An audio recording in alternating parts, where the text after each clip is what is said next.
8:12 en Colombia, 9:12 en Venezuela, donde, como les contábamos, la presidenta encargada, Delcy Rodríguez, está anunciando a lo largo de la tarde de este viernes varios cambios en el gabinete. Esto 11 días después de asumir el liderazgo del Ejecutivo, después de la captura de Nicolás Maduro por parte de las fuerzas estadounidenses. Hay un movimiento en particular, Valentina, que llama la atención, y es que sale del gabinete, deja de ser ministro Alex Saab. Alex Saab, que fue, recordemos, en la periodo de Joe Biden, justamente, que regresó a Caracas y regresó a ocupar un cargo público allí bajo ese régimen, gobierno de Nicolás Maduro, y hasta ahora entonces son varios los cambios que está anunciando. Ese sale, por ahora no se confirma si va a ocupar un nuevo cargo, porque en muchas ocasiones están haciendo una especie de enroque, pero por ahora no se sabe si va a ocupar algún cargo adicional o se le va a encargar otra tarea, pero son cambios que está haciendo Delcy Rodríguez y que va de la mano con lo que ha dicho Estados Unidos, y es mantener por ahora este gobierno interino mientras se cumplen los diferentes acuerdos a los que habían llegado. En lo que dice Estados Unidos, mantiene ese control. Entonces sale Alex Saab, y también hay cambios importantes en otros ministerios, de acuerdo con lo anunciado y anticipado también por la misma Delcy Rodríguez. Alex Saab, Valentina, fue designado por Nicolás Maduro como ministro de Industrias y Producción Nacional de Venezuela el 18 de octubre de 2024, es decir, alcanzó a cumplir un poco más de un año en este cargo de ministro. Dice Delcy Rodríguez en un comunicado que asumirá nuevas funciones más adelante. De momento designa y dice que ha decidido fusionar los ministerios del Poder Popular de Industrias y Producción y el de Comercio Nacional, carteras que son importantes, y que será asumida por Luis Antonio Villegas. También Valentina anunció que Freddy Yáñez, quien hasta el momento era el ministro de Comunicaciones del régimen, será ahora el ministro para el ecosocialismo, y Aníbal Coronado fue nombrado como el nuevo ministro de Transporte. Asimismo, Yáñez, quien entonces pasa a ser el ministro de Comunicaciones, será reemplazado por Miguel Ángel Pérez Pirela como el nuevo ministro de Comunicación e Información. Ahora, van 11 días de Delcy Rodríguez al frente del Ejecutivo en Venezuela, esto después de la captura de Nicolás Maduro en la madrugada del 3 de enero, pero ya son varios los cambios ministeriales y en el gabinete que había hecho. Hay otro importante, y es que había nombrado al capitán Juan Escalona, quien era miembro y de hecho uno de los líderes del esquema de seguridad de Nicolás Maduro. Había sido nombrado hace unos días como el ministro del despacho de la presidencia, y había destituido al jefe de seguridad de Nicolás Maduro, el mayor general Javier Marcano Tábata, y había nombrado en su lugar al general Gustavo González López como comandante de la Guardia de Honor Presidencial y también como el director de la Dirección General de Contrainteligencia Militar, la DIGESIN. Entonces, van varios cambios. Estos que le estoy diciendo principalmente se dieron después de la captura de Nicolás Maduro, Juan Escalona, de manera inmediata, y el mayor general Javier Marcano Tábata, pues quienes sin duda alguna fallaron de manera estrepitosa en el anillo de seguridad de Nicolás Maduro. Sí, por eso es ese primer cambio que se hace, que tiene que ver con lo que se supone debería haber garantizado la seguridad de Nicolás Maduro, no solamente haber evitado la llegada, la intervención de Estados Unidos, sino haber evitado que se lo llevaran capturado junto a su esposa Cilia Flores. Entonces cambia primero los temas de seguridad, pero ahora con se cierra esta semana haciendo cambios en materia ya de industria, de economía, de todas las estrategias que ha dicho Delcy Rodríguez. Recordemos que le dijo a la Asamblea Nacional que le estaba pidiendo que cambiaran diferentes leyes para permitir la inversión por parte de empresas extranjeras en el tema petrolero, y esto tiene que ver mucho también con esos cambios ministeriales. Y también hoy anunció que Venezuela empezará a exportar gas licuado, es decir, que tiene las reservas y que esto se había frenado por las sanciones. Está anunciando entonces Delcy Rodríguez otro movimiento económico muy importante en lo que se trata de los combustibles y los hidrocarburos, y esto va a ser respaldado sin duda por estos cambios ministeriales que seguirá haciendo. Sale entonces Alex Saab como ministro de Industrias y Producción Nacional de Venezuela. Dice Delcy Rodríguez que asumirá nuevas responsabilidades dentro del régimen, y por supuesto, Valentina, pues se mantienen de momento las cabezas más visibles. Diosdado Cabello como ministro del Interior, Vladimir Padrino López como ministro de Defensa, y vamos a ver qué sigue pasando, porque pues vale la pena recordar recordar que ayer se reunió en Caracas con John Ratcliffe, el director de la CIA.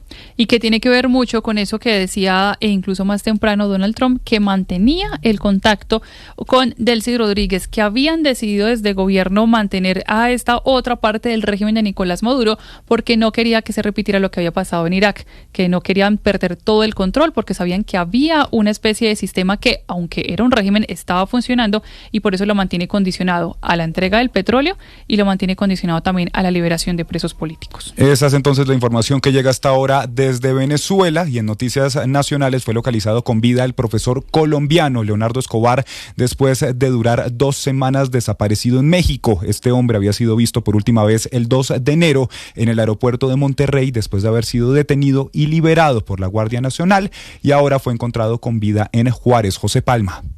En el municipio de Juárez, en México, fue encontrado con vida Leonardo Ariel Escobar Barrio, el docente barranquillero de 42 años del que no se tenían rastros de vida desde el pasado 2 de enero, cuando había sido detenido en el aeropuerto de ese país por presuntas faltas administrativas. La noticia fue confirmada tanto por familiares como por la Fiscalía de Nuevo León, la cual en sus redes sociales escribió que el hallazgo se debió gracias a los esfuerzos coordinados de las autoridades de seguridad del Estado y la Federación. Escobar Barrio trabaja en la Universidad Iberoamericana Puebla, pero fue retenido 2 días en Monterrey cuando regresaba en un vuelo directo de Bogotá, donde estuvo pasando vacaciones con su familia. El caso tuvo gran relevancia tanto en Colombia como en tierras mexicanas, por lo que abogados del sistema universitario jesuita al que pertenece la institución en la que trabaja están solicitando detalles exactos de lo que fue su retención. Afortunadamente fue encontrado con vida. Gracias, José. Y tras varios meses de investigación, la policía logró ubicar a un cabecilla del tren de Aragua que había viajado desde Bogotá hasta Yopal, en Casanare, con el fin de expandir el control de ese grupo criminal transnacional. La orden había sido dada por alias Niño Guerrero. César Chaparro. Lo que ustedes escuchan son los tiros que realizan 2 sicarios desde una moto que se movilizan por una de las principales vías de Yopal. El objetivo de estos delincuentes es atacar un concesionario de vehículos que, según las autoridades, no habrían pagado la extorsión al tren de Aragua, que estaba llegando a Casanare. Los delincuentes, después de dispararle a los establecimientos comerciales, explica la policía, enviaban videos para amenazar a sus víctimas. En uno de esos videos habla alias Mamadeo. Si no busco manera de comunicarte conmigo lo más antes posible, te incomodaré a cada uno de tus trabajadores o dejará de existir tu negocio. Atentamente, OFDI. La OFDI, según la policía, son las siglas de la llamada Oficina Federal de Yopal, como inicialmente se hicieron llamar los del Tren de Aragua, una sigla que utilizaban en los panfletos para sembrar terror entre los habitantes, como lo hizo en ese momento el encapuchado que identificaron como alias Mamadeo, uno de los coordinadores delincuenciales del tren, que tras sus actividades delincuenciales en Bogotá, recibió órdenes del máximo jefe del Tren de Aragua, alias Niño Guerrero, para trasladarse a Casanare y apoderarse de todas las economías criminales de la región. Después de casi un mes, alias Mamadeo sembró el terror en Yopal, por eso se convirtió en el objetivo principal de alto valor de las autoridades. Casi 2 meses después, alias Mamadeo fue capturado en Perú. Luego cayeron al menos 5 más integrantes de esa organización en diferentes zonas de la región. Así lo confirma el coronel Pablo Galindo, comandante de la policía en Casanare. Pues pudimos lograr que el personal de policía judicial adelantara este trabajo. Además, ellos no tuvieron en cuenta que nosotros teníamos los controles en las plataformas Facebook, WhatsApp. La policía mantiene la alerta máxima porque las agencias de inteligencia alertan sobre la llegada de otros integrantes de la banda transnacional para intentar de nuevo retomar el Casanare. Y atención para quienes a esta hora van a coger carretera o este fin de semana van a viajar por carretera, porque a partir de hoy suben las tarifas de 120 peajes que están a cargo de la ANI. El alza equivale a la inflación del año anterior, pero algunos de estos puntos de cobro tendrán un incremento mayor. Sebastián Martinelli. Así como los licores, el transporte, la salud y otros sectores, los peajes son el dolor de cabeza para este inicio de 2026. Desde la medianoche de hoy, 16 de enero, entra en vigencia el incremento de las tarifas de los peajes del corredor Bogotá-Villavicencio, una de las principales vías que conecta el centro del país con los llanos orientales. El ajuste aplica para los peajes de Boquerón 1 y 2, Puente Quetame, actualmente Naranjal, y Pipiral, y estará vigente hasta el 15 de enero de 2027. Puntualmente las tarifas quedaron así: Boquerón primero quedó en 20.800 pesos, Boquerón segundo en 20.800 pesos, Naranjal en 17.800 y Pipiral en 29.100. De acuerdo acuerdo con el Ministerio de Transporte, el aumento se calcula con base a la inflación, que fue del 5.1% más un 4.8% adicional, según lo establecido en una resolución expedida en agosto del año pasado, aunque estos aumentos se dan en un contexto donde la vía al llano suele tener numerosos cierres, afectando la movilidad entre la capital del país y la capital del llano. Las nuevas tarifas varían de acuerdo con la categoría del vehículo e incluyen el aporte al Fondo de Seguridad Vial FOSEVI.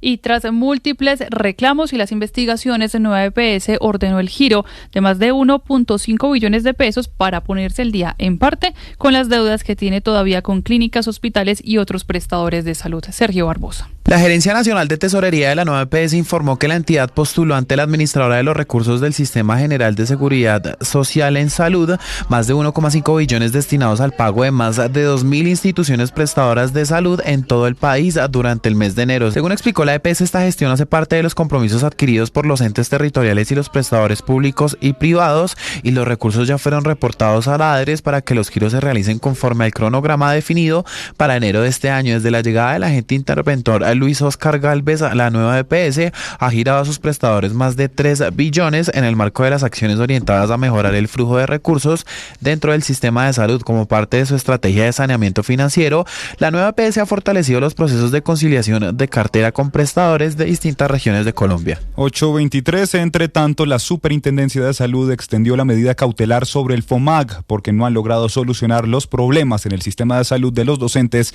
y pensionados del magisterio. Jessica Gutiérrez. Recientemente, la Superintendencia Nacional de Salud dispuso la prórroga de la medida cautelar aplicada al Fondo Nacional de Prestaciones Sociales del Magisterio FOMAC, como parte de las acciones de inspección, vigilancia y control sobre las prestaciones de los servicios de salud dirigidos a los maestros, maestras y sus beneficiarios, pues la medida inicialmente impartida en septiembre del 2025 fue extendida tras una solicitud presentada por la administración del fondo y luego de un proceso de seguimiento conjunto con la superintendencia, pues la decisión se da en el contexto de la reestructuración y actualización del plan de trabajo del FOMAC. Pues de acuerdo con la información oficial, el plan actualizado contempla acciones específicas para el fortalecimiento de la entrega de medicamentos, también la gestión y la respuesta de las peticiones, quejas, reclamos y sugerencias, así como la mejora en calidad, oportunidad y consistencia de la información entregada a los usuarios. Según indicó el vicepresidente del FOMAC, Herman Bedoya, la entidad se acogió a las medidas de seguimiento definidas por la superintendencia, esto con el propósito de atender las dificultades identificadas y avanzar en la implementación de soluciones dentro del marco del plan de trabajo. La prórroga de la medida cautelar y los ajustes al plan fueron socializados en una reunión realizada este 16 de enero, en la que participaron el superintendente nacional ad hoc, Ricardo Rojas, el consejo directivo del FOMAC y representantes de FECODE.